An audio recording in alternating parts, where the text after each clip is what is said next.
गणतंत्र दिवस हर भारतीय के लिए गर्व और सम्मान का दिन है। 26 जनवरी 1950 को हमारा संविधान लागू हुआ और भारत एक गणतंत्र देश बना। ये दिन हमें डॉक्टर भीमराव अंबेडकर के महान योगदान की याद दिलाता है, जिन्होंने भारतीय संविधान का निर्माण किया। बाबा साहेब को संविधान निर्माता कहा जाता है क्योंकि उन्होंने ये सुनिश्चित किया कि भारत का संविधान हर व्यक्ति के लिए समानता, न्याय और स्वतंत्रता की गारंटी दे। संविधान निर्माण के समय डॉक्टर अंबेडकर को ड्राफ्टिंग कमेटी के अध्यक्ष की जिम्मेदारी सौंपी गई। उन्होंने कई देशों के संविधानों का गहराई से अध्ययन किया और एक ऐसा संविधान तैयार किया जो सभी जाति, धर्म और वर्ग के लोगों को समान अधिकार देता है। उनके नेतृत्व में भारत का संविधान दुनिया का सबसे बड़ा और मजबूत संविधान बना। बाबा साहेब का मानना था कि कानून का सम्मान तभी होगा जब वो समाज में समानता और न्याय स्थापित करेगा। डॉक्टर अंबेडकर का सबसे बड़ा योगदान था समानता और मौलिक अधिकारों को संविधान में शामिल करना। उन्होंने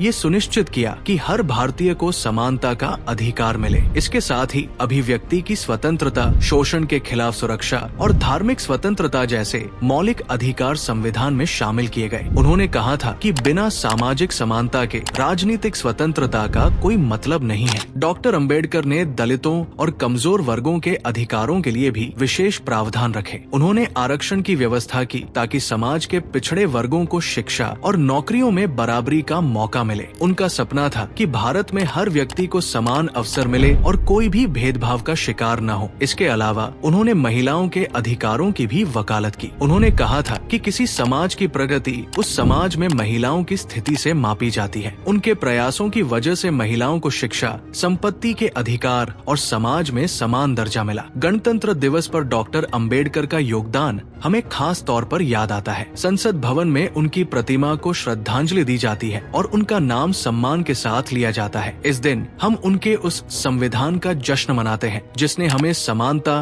न्याय और स्वतंत्रता जैसे अधिकार दिए। आज के समय में डॉक्टर अंबेडकर के विचार उतने ही प्रासंगिक हैं जितने संविधान के निर्माण के समय थे। उन्होंने कहा था कि मनुष्य नश्वर है लेकिन विचार कभी नहीं मरते। हमें उनके विचारों को अपनाने और उनके बताए रास्ते पर चलने की जरूरत है। सामाजिक भेदभाव के खिलाफ खड़े होना और समानता को बढ़ावा देना ही बाबा साहेब को सच्ची श्रद्धांजलि होगी। गणतंत्र दिवस हमें डॉक्टर अंबेडकर की याद दिलाता है और हमें प्रेरणा देता है कि हम संविधान के मूल्यों का पालन करें। अगर आज हम एक मजबूत लोकतांत्रिक देश में जी रहे हैं तो इसका श्रेय बाबा साहेब अंबेडकर को जाता है। इस मौके पर हमें ये संकल्प लेना चाहिए कि हम उनके सपनों के भारत को साकार करें और देश को समानता, न्याय और भाईचारे की राह पर आगे बढ़ाएं।